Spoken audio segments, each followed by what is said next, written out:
Problem দেওয়া হয়েছে, বলেছে a particle moves along x axis with speed 6 metre per second in first half and the second half with 3 meter per second. The average speed of the journey is. প্রশ্নে বলা হয়েছে একটা বস্তুকণা প্রথম half দূরত্ব যাচ্ছে 6 মিটার পার সেকেন্ড দ্রুতি নিয়ে, দ্বিতীয় হাফ দূরত্ব যাচ্ছে 3 মিটার পার সেকেন্ড দ্রুতি নিয়ে।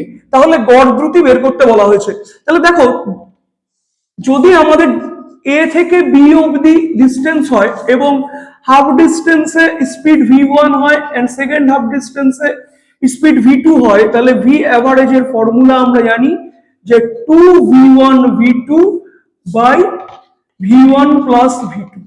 আমরা কি করব, জাস্ট ভ্যালু পুট করে দেবো। তাহলে 2 into 6 into 3 divided by 6 plus 3, তাহলে 3 4 18, 18 দুগুণে 36 আর নিচে 6 আর 3 9, 9 দিয়ে 36 4 কাটে, অ্যান্সার 4 মিটার পার সেকেন্ড।